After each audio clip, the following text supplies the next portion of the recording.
नमस्कार प्यारे साथियों, मैं निशान नानक क्लासेस के यूट्यूब चैनल पे आप सभी प्यारे विद्यार्थियों का हार्दिक स्वागत करता हूं। जैसा कि आप सभी को पता है, अभी इस यूट्यूब चैनल के ऊपर आपको भारत की राज्य व्यवस्था की कक्षाएं मिल रही हैं। तो आज हम लेके आए हैं आपके लिए भाग नंबर 17। भाग नंबर 16 कल मैंने आपको करवा दिया था। भाग नंबर 16 के अंदर हमने 342 तक अनुच्छेद कवर कर लिए थे। भाग नंबर 16 के अंदर भाग नंबर 16 के अंदर क्या था? भाग नंबर 16 के अंदर मैंने आपको ये बताया था भी कुछ विशेष प्रावधान है कुछ विशेष समुदायों के लिए। ठीक है। तो जैसे लोकसभा के अंदर अनुसूचित जाति की सीटें, राज्यसभा विधानसभा के अंदर अनुसूचित जाति अनुसूचित जनजाति की सीटें, इन सब के बारे में प्रावधान, इनके लिए आयोग का गठन कौन करता है, आयोग कौन बनाता है, आयोग के अंदर बैठने वाले सदस्यों की नियुक्ति कौन करता है, तो वो सारी बातें कल मैंने आपको बता दी थी। आज हम देखेंगे भाग नंबर 17। भाग नंबर 17 के अंदर जो अनुच्छेद आएंगे वो आएंगे 343 से लेके और 351 तक। अच्छा, भाग नंबर 17 है किससे संबंधित है? तो भाग नंबर 17 राजभाषा से संबंधित उपबंध है। भाग नंबर 17 के अंदर किससे संबंधित है? राजभाषा के अंदर जो संबंध है राजभाषा से संबंधित वो उपबंध है। राजभाषा होती क्या है? सबसे पहले तो आपको ये पता होना चाहिए, किसी भी देश के अंदर आप रहते हो तो उस देश के अंदर सबसे ज्यादा बोले जाने वाली भाषा को क्या बोलते हैं? राजभाषा बोला जाता है। ठीक है। किसी भी देश के अंदर रहते हो तो आप किसी भी देश के अंदर रहते हो तो कोई ना कोई भाषा तो बोलते होगे ना। तो वो भाषा है भी, किसी भी देश के अंदर रहते हो तो जो उस देश के अंदर सबसे ज्यादा भाषा बोली जाती है उस भाषा को क्या बोला जाता है? राजभाषा बोला जाता है। ठीक है। भाग नंबर 17 में अनुच्छेद 343 से 51 तक राजभाषा से संबंधित उपबंध शामिल किए गए हैं। भाषा का उल्लेख संविधान की 8वीं अनुसूची के अंतर्गत मिलता है। मैंने आपको जब अनुसूचियां करवाई थी तो अनुसूचियों के अंदर मैंने आपको बताया था भी, जब संविधान के अंदर 8वीं अनुसूची जोड़ी गई थी तब संविधान के अंदर भाषाएं कितनी थी? 14 ही भाषाएं थी। ठीक है। लेकिन वर्तमान के अंदर भाषा कितनी है? संविधान के अंदर वर्तमान के अंदर 22 भाषाएं हैं। और कहाँ पे है?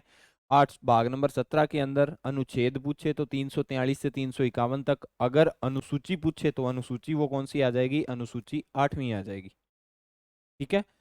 8वीं अनुसूची जब बनी थी तो उसमें 14 भाषाएं थी। कितनी भाषाएं थी? 14। लेकिन वर्तमान के अंदर 8वीं अनुसूची में कितनी भाषाएं हैं? वर्तमान के अंदर 8वीं अनुसूची के अंदर 22 भाषाएं हैं।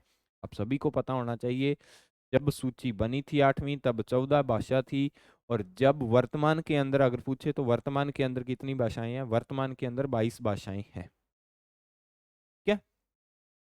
इसके बाद में 343 से 51 है, तो 343 देखते हैं। 343 में इस अनुच्छेद में कहा गया है कि भारत संघ की भाषा देवनागरी लिपि में हिंदी होगी। भारत संघ की भाषा कौन सी होगी? हिंदी होगी। और हिंदी की जो लिपि होगी वो कौन सी लिपि होगी? वो देवनागरी लिपि होगी। ठीक है। संघ के सरकारी कार्यों में भारतीय अंकों में अंतर्राष्ट्रीय रूपों में प्रयोग होगा। कहाँ पे होगा? संघ के कार्यों में अंतर्राष्ट्रीय रूपों के अंदर प्रयोग होगा। किसका?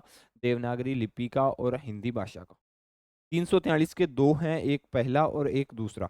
दूसरे के अंदर हमें यह कहा गया है, इसमें कहा गया है कि संविधान लागू होने के 15 सालों तक, यानी 26 जनवरी 1950 से 26 जनवरी 1965, 26 जनवरी 1965 तक अंग्रेजी भाषा सरकारी कार्यों में पहले की तरह इस्तेमाल की जाएगी या होती रहेगी।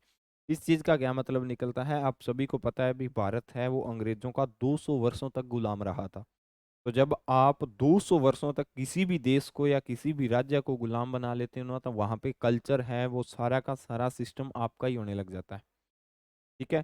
आप चाहे कल्चर की बात करो, चाहे आप किसी भाषा की बात करो, तो 200 साल तक अगर आप लगातार किसी देश के अंदर रह के आए हो तो आप सभी को पता होगा भी, अंग्रेज 200 साल तक रह के गए थे। तो अंग्रेजों का जो कल्चर है वो लगभग हमारे यहाँ पर पूरी तरह से उसका प्रकोप था। अंग्रेजों के द्वारा बोली जाने वाली भाषा थी वो सारी की सारी हमारे मतलब कि जितने भी हैं वो सारे के सारे अंग्रेजी अंग्रेजी के अंदर ही कार्य होते थे, अंग्रेजी के अंदर ही सब कुछ होता था। तो इसीलिए जो संविधान निर्माता थे उन्होंने क्या सोचा? उन्होंने ये सोचा था अभी 1950 से लेके 1965 तक, यानी कितने 15 वर्षों तक हम अंग्रेजी भाषा का ही उपयोग करेंगे। कहाँ पे करेंगे? अंग्रेजी भाषा का उपयोग जो भारतीय सरकारी कार्यालय है ना, क्योंकि सरकारी कार्यालयों के अंदर पहले अंग्रेजी के अंदर काम किया जाता था। ठीक है। अभी 1950 के बाद में अगर एकदम से हिंदी कर देंगे तो भी काम नहीं होगा। और लगातार हम इंग्लिश को चलाएंगे भी, सारा मतलब कि जहाँ जब तक संविधान रहेगा तब तक इंग्लिश को चलाएंगे, तभी कोई काम नहीं बनेगा।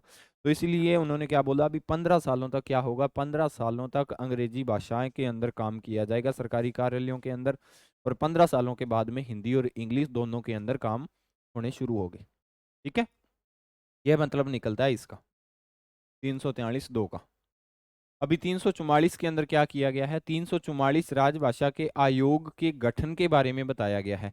भी देखो, राजभाषा है, कोई भी बड़ा कोई काम होगा ना, तो उसके लिए एक तो उसका आयोग का होना जरूरी होता है। कल मैंने आपको जब अनुसूचित जाति और अनुसूचित जनजाति के बारे में पढ़ा रहा था, तो उसके अंदर मैंने आपको बताया था भी राष्ट्रपति जब भी चाहें तो अनुसूचित जाति और अनुसूचित जनजाति के लिए क्या कर सकते हैं, इसके लिए एक आयोग का निर्माण कर सकते हैं। तो वो कौन करेगा आयोग का निर्माण, राष्ट्रपति के द्वारा किया जाएगा। ठीक है, उसके अंदर अध्यक्ष तथा सदस्यों की नियुक्ति भी राष्ट्रपति के द्वारा ही की जाएगी। राजभाषा का आयोग राजभाषा आयोग का गठन के बारे में बताया गया है कि संविधान के प्रारंभ से 5 और 10 वर्षों के खत्म होने पर देश के राष्ट्रपति हिंदी के विकास और प्रयोग का जायजा लेने के लिए आयोग का गठन करेंगे। यानी 1950 से लेके 1955 और 1960 तक क्या करेंगे, विदेश के अंदर जो राजभाषा हमने बनाई है हिंदी, तो वो पूरे देश के अंदर किस तरह से उसका फैलाव हो रहा है, किस तरह से लोग बोल रहे हैं उसको, उस चीज का क्या करने के लिए विकास और प्रयोग का जायजा लेंगे। हिंदी का विकास हो रहा है, हिंदी का प्रयोग कितने कार्यालयों के अंदर हो रहा है, कब कब हो रहा है, वो सारा का सारा सिस्टम जांचने के लिए राष्ट्रपति के द्वारा राजभाषा आयोग का गठन करने का प्रावधान है। कौन से अनुच्छेद में, 344 के अंदर। अच्छा, अगर आपको सिंपल सा क्वेश्चन आ जाए पेपर के अंदर भी, राजभाषा या किसी भी तरह का अगर आयोग का गठन करना हो तो किसके द्वारा किया जाए, सिंपल सा क्वेश्चन है, केंद्र के स्तर पे किसके। अभी राजभाषा है तो पूरे जो राज्य, पूरे देश की भाषा होगी वही तो राजभाषा कहलाएगी। ऐसा तो नहीं है अभी राजस्थान के अंदर अलग होगी, गुजरात के अंदर अलग होगी, वो राजभाषा नहीं कहलाती, वो राज्य भाषा कहलाती है। ठीक है, राजभाषा है तो पूरे देश के अंदर है, और जब पूरे देश के लिए कोई चीज हो, उस चीज के लिए आयोग का गठन करना हो, तो पूरे देश के अंदर सर्वे सर्वा कौन होता है, सर्वे सर्वा होता है राष्ट्रपति। कौन होता है, राष्ट्रपति होता है सर्वे सर्वा। तो राष्ट्रपति के द्वारा आयोग का गठन किया जाएगा। ठीक है, आयोग की सिफारिशों पर विचार करने के लिए 30 सदस्यों की संसदीय समिति गठित की जाएगी। कितने सदस्यों की, 30 सदस्यों की। सीधा सा क्वेश्चन आ सकता है भी, राजभाषा के लिए जो आयोग बनाया जाता है राष्ट्रपति के द्वारा, ठीक है, उस आयोग की सिफारिशों पर विचार करने के लिए कितने सदस्यों की संसदीय समिति का निर्माण किया जाता है, तो कितने सदस्यों का किया जाता है, 30 सदस्यों की संसदीय समिति गठित की जाएगी। इसमें लोकसभा से 20 सदस्य होंगे और राज्यसभा से 10 सदस्य होंगे। आपको दोनों का पता होना चाहिए कि लोकसभा आपको पता है अभी बड़ी होगी, वैसे तो लोकसभा निम्न सदन है, लेकिन उसके अंदर बैठने वाले सदस्यों की संख्या तो ज्यादा होती है ना। तो जब जहां पे सदस्य ज्यादा होंगे वहां से ज्यादा लिए जाएंगे, जहां पे सदस्य कम होंगे वहां से कम लिए जाएंगे। आपको बिल्कुल बेसिक से क्वेश्चंस हैं इसके ऊपर, लेकिन बिल्कुल बेसिक से ही हल नहीं होते, टफ क्वेश्चन हो जाते हैं, आसान क्वेश्चन छूट जाते हैं। तो आपको ये पता होना चाहिए कितने सदस्यों की समिति होगी, 30 की, जिसके अंदर लोकसभा से 20 सदस्य आएंगे और राज्यसभा से कितने आएंगे, राज्यसभा से 10 सदस्य बुलाए जाएंगे। ठीक है, और समिति अपनी रिपोर्ट किसको सौंपेगी, अपनी रिपोर्ट राष्ट्रपति को सौंपेगी, और राष्ट्रपति फिर उसको कहाँ पे रखवाएंगे, उसको संसद के अंदर राष्ट्रपति के द्वारा रखवाया जाएगा। ये बात है इसके अंदर। ठीक है, 344 के अंदर राजभाषा के आयोग के बारे में बताया गया है। आयोग किसके द्वारा किया जाएगा, कब किया जाएगा, संविधान प्रारंभ होने से 10 वर्ष के बाद में आयोग का गठन किया जाएगा। क्यों किया जाएगा, क्योंकि हिंदी भाषा है, हिंदी भाषा का प्रचार कैसे हो रहा है, हिंदी भाषा कहाँ कहाँ पे किन किन कार्यालयों के अंदर प्रयोग हो रही है, उन सभी चीज़ों की जांच करने के लिए आयोग का गठन किया जाएगा। किसके द्वारा किया जाएगा, तो राष्ट्रपति के द्वारा किया जाएगा। ठीक है, उस आयोग की सिफारिशों की जांच करने के लिए 30 सदस्यों की समिति बनाई जाएगी। अभी 30 सदस्यों की समिति बनाई जाएगी, जिसके अंदर 20 सदस्य लोकसभा से आएंगे और 10 राज्यसभा से आएंगे। 345 राज्यों की राजभाषा का उल्लेख मिलता है। किसके अंदर, राज्यों की राजभाषाओं का उल्लेख मिलता है। राज्यों के विधानमंडल अपने राज्य में सरकारी प्रयोजन के स्थानीय भाषा या भाषाओं या हिंदी को अपनाएंगे। देखो, किसको अपनाएंगे, या तो अपने राज्य के अंदर ज्यादा बोले जाने वाली भाषा को अपना सकते हैं राज्य अपने विधानमंडल के अंदर। अभी देश के अंदर कोई काम होगा तो देश के अंदर कंपलसरी भाषा कौन सी है, हिंदी और इंग्लिश कंपलसरी है। ठीक है, आप हिंदी में भी बोल सकते हो, आप इंग्लिश के अंदर भी बोल सकते हो। कहाँ पे? संसद के अंदर। कहाँ पे बोल सकते हो? संसद के अंदर। लेकिन अगर किसी विशेष राज्य की बात आ जाए या राज्य की विधानमंडल की बात आ जाए, तो उस राज्य के अंदर सबसे ज्यादा जो भाषा बोली जाती है उस भाषा का उपयोग होगा, पहली बात। दूसरी बात, उस भाषा का आप उपयोग कर सकते हो। दूसरी बात क्या है? दूसरी, इसके अंदर आप हिंदी को भी अपना सकते हो। आपको दो ऑप्शन हैं। संसद के अंदर दो ऑप्शन है, हिंदी प्लस इंग्लिश। और राज्य विधानमंडल के अंदर दो ऑप्शन होते हैं। कौन कौन से? एक अपने राज्य की जो राष्ट्रीय राजकीय भाषा होती है, जैसे, ठीक है, और एक दूसरी भाषा कौन सी हो जाएगी? दूसरी भाषा हिंदी हो जाएगी। इन दो भाषाओं को आप अपना सकते हो। जब तक कानून द्वारा कोई प्रबंध नहीं किया जाता तब तक राज्य में अंग्रेजी पहले की तरह सरकारी कामों में प्रयोग होती रहेगी। इसके लिए जब तक कानून के अंदर कोई भी प्रावधान नहीं किया जाता, ठीक है, या संविधान संशोधन नहीं किया जाता, तब तक जितनी इंग्लिश पहले उपयोग होती थी सरकारी कामों के अंदर, उतनी इंग्लिश सरकारी कामों के अंदर वर्तमान के अंदर ही उपयोग होगी। आप सुप्रीम कोर्ट के अंदर चले जाना, हाई कोर्ट के अंदर चले जाना, वहाँ पे क्या सिस्टम होता है? वहाँ पे जो वकील होता है, वकील भी अपनी दलील देता है तो वो किसके अंदर? इंग्लिश भाषा के अंदर देता है। जज जो अपनी जजमेंट सुनाता है वो भी इंग्लिश भाषा के अंदर देता है। अगर कोई ऐसा जिसका केस लड़ रहा है वकील, उसको ये बातें समझ में ही नहीं आती, ठीक है, तो कहीं ना कहीं गड़बड़ होती है। कहाँ पे गड़बड़ होती है? जो वकील बोलता है वो उसको समझ में नहीं आता, जो अपने जज ने जजमेंट दे दी वो जज को उसको उसको भी समझ में नहीं आएगा। तो फिर उस कंडीशंस के अंदर ये बातें थोड़ी सी क्या होती है? असराहनीय होती हैं ये बातें, ठीक है। आपको पता होना चाहिए, हिंदी इंग्लिश का उपयोग सिर्फ और सिर्फ केंद्र में होगा। राज्य के अंदर उपयोग होगा विधानमंडल के अंदर, उस राज्य के अंदर सबसे ज्यादा बोले जाने वाली भाषा का। और दूसरा, हिंदी का उपयोग कर सकते हो। और सरकारी कामों में इंग्लिश का उपयोग पहले जितना होता रहेगा। इसके बाद में हम देखते हैं नेक्स्ट के अंदर 346 के अंदर केंद्र और राज्यों के बीच संचार की भाषा के बारे में बताया गया है। देखो, केंद्र और राज्य के अंदर संचार की भाषा का मतलब होता है, अभी केंद्र राज्य का संबंध आप सभी को पता होगा किस प्रकार से संबंध होते हैं। बहुत से व्यापार, आप केंद्र के अंदर रह रहे हो तो संबंध तो होंगे, तो वो संबंध होंगे। तो इसके बारे में बताया गया है, अभी जब भी केंद्र और राज्य आपस के अंदर मीटिंग करेंगे, आपस के अंदर बातें करेंगे, आपस के अंदर कुछ डिस्कस करेंगे, तो वो डिस्कस किस भाषा के अंदर करेंगे, इसके बारे में ये बताया गया है। कहाँ पे बताया गया है? 346 के अंदर केंद्र और राज्यों के बीच में संचार की भाषा के बारे में बताया गया है कि संघ के शासकीय प्रयोजनों के लिए उस समय जो भाषा मौजूद रहेगी वही भाषा राज्य और संघ के बीच में संपर्क भाषा रहेगी। यानी संघ के अंदर क्या है? भाषा हिंदी और इंग्लिश है ना। संघ के अंदर मैंने आपको अभी बताया था 343 के अंदर संघ के अंदर हिंदी और इंग्लिश है, तो हिंदी और इंग्लिश ही वर्तमान के अंदर राज्य के अंदर, राज्य और केंद्र के बीच में क्या रहेगी? संपर्क भाषा के रूप में रहेगी। यदि दो या अधिक राज्य आपस में सहमति से पत्राचार में हिंदी का उपयोग करना चाहेंगे तो वो कर सकते हैं। देखो, इस चीज का क्या मतलब निकलता है? जैसे राजस्थान और हरियाणा आपस के अंदर कोई बात कर रहे हैं, ठीक है, तो वो अगर चाहेंगे तो हिंदी भाषा का उपयोग कर सकते हैं, लेकिन उसको उसका उपयोग करने के लिए उसको पत्राचार में हिंदी का उपयोग कर सकते हैं। यानी रिटर्न के अंदर अगर कोई बातें करनी है तो उसमें हिंदी का उपयोग कर सकते हैं। लेकिन उससे पहले, जैसे अभी कोई आपको किसी भी चीज में कोई खत लिख के भेजना है, राजस्थान से गुजरात जाएगा, तो गुजरात अगर हिंदी पढ़ने के अंदर सफिशिएंट है तो आप वो खत हिंदी के अंदर पत्राचार क्या कर सकते हो? हिंदी के अंदर लिख सकते हो। इसके बाद में 347 के अंदर हमें बताया गया है, राज्यों में दूसरे राजभाषाओं को लेकर बताया गया है कि किसी राज्य को जन समुदाय द्वारा बोली जाने वाली भाषा को शासकीय मान्यता प्रदान करने की मांग की जाती है। भी अगर कोई जन समुदाय, राज्य के अंदर सबसे बड़ा जन समुदाय हो, उसके द्वारा बोली जाने वाली जो भाषा है उसको शासकीय भाषा या राजकीय भाषा या 8वीं अनुसूची के अंदर जोड़ने की बात करते हैं जो राज्य, तो उसके बारे में बताया गया है। तो राष्ट्रपति उस भाषा को राज्य के सभी या कुछ कामों के लिए मान्यता देने का आदेश दे सकता है। जैसे राजस्थान के अंदर मारवाड़ी सबसे ज्यादा बोली जाती है, ठीक है, तो जैसे आप जन समुदाय जो भी भाषा ज्यादा बोलता है तो उस भाषा को कुछ कामों के लिए या सभी कामों के लिए उपयोग करने का आदेश कौन देता है? राष्ट्रपति के द्वारा दिया जाता है। किसके द्वारा दिया जाता है? राष्ट्रपति के द्वारा ये आदेश दिया जाएगा। भी एक जन समुदाय हो राज्य के अंदर। ऐसा नहीं है भी 5 7 10 जने बोलने लग गए कोई नई भाषा तो उसको अभी शासकीय मान्यता प्रदान करने की बात कर रहे हो, ऐसा नहीं है। जैसे राजस्थान के अंदर 8 करोड़ की जनसंख्या है उदाहरण के लिए, तो 8 में से कम 4 5 करोड़ वो लोग भाषा बोलते हों। उस भाषा को अगर आप शासकीय मान्यता दिलवाना चाहते हो, फिर आप दिलवा सकते हो किससे? राष्ट्रपति से उसकी परमिशन लेनी पड़ेगी, और राष्ट्रपति कुछ कामों के लिए, राज्य के सभी या कुछ कामों के लिए उसका मान्यता का आदेश दे देता है। ठीक है।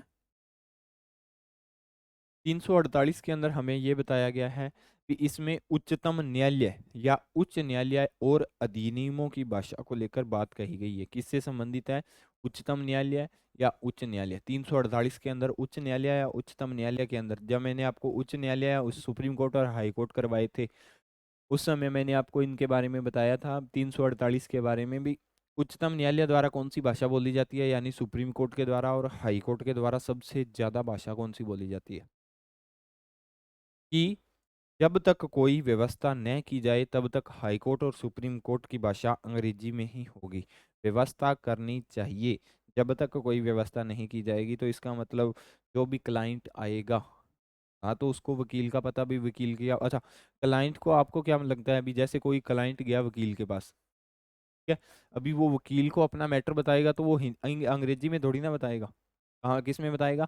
हिंदी में बताएगा। लेकिन ये वकील आगे जाके जज को जब अपनी दलील देगा तो किस में देगा? ये अंग्रेजी के अंदर देगा। तो यहाँ पे गड़बड़ होती है।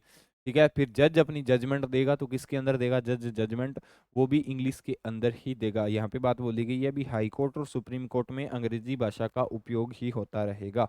तो हाई कोर्ट के अंदर और सुप्रीम कोर्ट के अंदर सिर्फ और सिर्फ अंग्रेजी भाषा ही बोली जाती है, हिंदी भाषा का उपयोग नहीं किया जाता।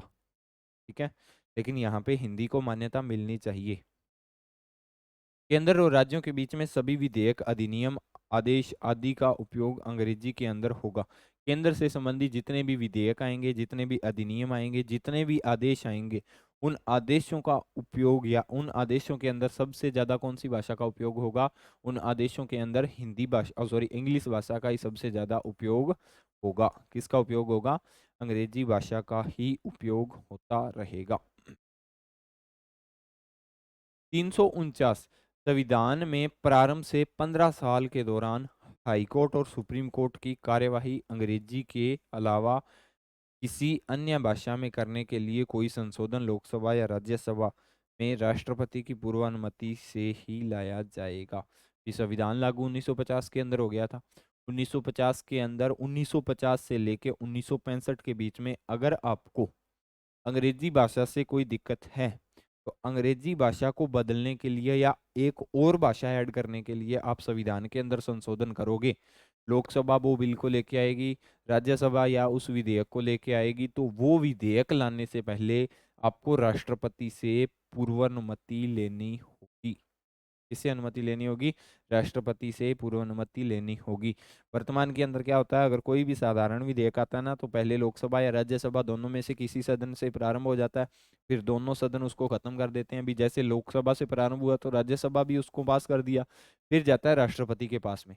लेकिन अगर आपको भाषा चेंज करने के लिए कोई ना कोई संशोधन करना है तो सबसे पहले आपको राष्ट्रपति को ही पूछना पड़ेगा कि हम ये विधेयक लेके आए या नया लेके आए।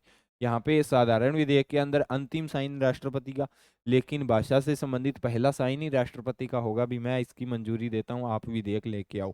फिर विधेयक राज्यसभा या लोकसभा किसी में भी आएगा, फिर दोनों सदन जब उसको पास कर देंगे, फिर राष्ट्रपति अपना उसके ऊपर क्या कर देते हैं? हस्ताक्षर कर देते हैं।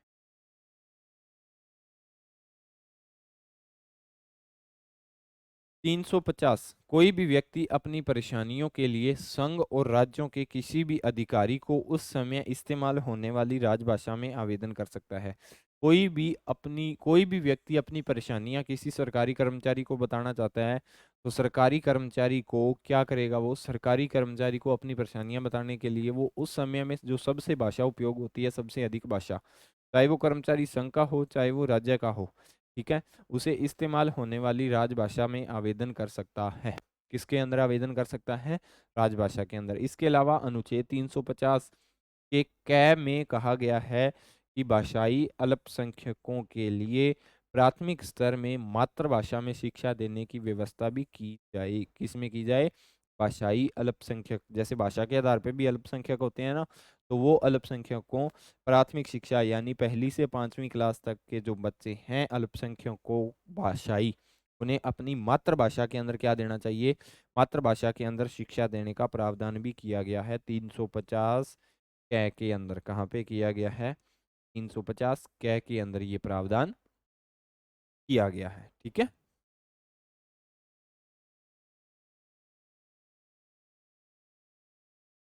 351 हिंदी के विकास के लिए कुछ निर्देशों का जिक्र है। इसमें कहा गया है कि हिंदी भाषा के प्रचार विकास की जिम्मेदारी केंद्र सरकार की होगी। हिंदी भाषा को बढ़ावा देना, हिंदी भाषा का प्रचार करना, हिंदी भाषा का विकास करना, ये जिम्मेदारी किसकी होती है? ये जिम्मेदारी सिर्फ और सिर्फ केंद्र सरकार की होगी। राजभाषा का अलग से आयोग का गठन किया गया है। आयोग के अंदर सदस्य बैठते हैं। आयोग की नियुक्ति आयोग का निर्माण राष्ट्रपति के द्वारा किया जाता है। तो उस आयोग की जिम्मेदारी होगी, आयोग केंद्र सरकार का होगा तो केंद्र सरकार की जिम्मेदारी है ना, हिंदी का विकास करना। निर्देशों का जिक्र है, प्रचार करना, विकास करना, और जिम्मेदारी का केंद्र सरकार की किसकी जिम्मेदारी होगी? ये सारी की सारी केंद्र सरकार की जिम्मेदारी होगी। अभी वर्तमान के अंदर जो अब हमारे संविधान के अंदर जितनी भी भाषाएं हैं, भारतीय संविधान की 8वीं अनुसूची, अनुसूची आपको याद रखनी है, 8वीं अनुसूची में शामिल भाषाएं कौन कौन सी हैं उसके बारे में बताया गया है। असमिया, बांग्ला, गुजराती, हिंदी, कन्नड़, कश्मीरी, कोंकणी, मलयालम, मणिपुरी, मराठी, नेपाली, उड़ियो, पंजाबी, संस्कृत, सिंधी, तमिल, तेलुगु, उर्दू, बोडो, संथाली, मैथिली और डोगरी। ये टोटल आप चाहे देख लेना कितनी भाषाएं होंगी। ये कितनी होंगी?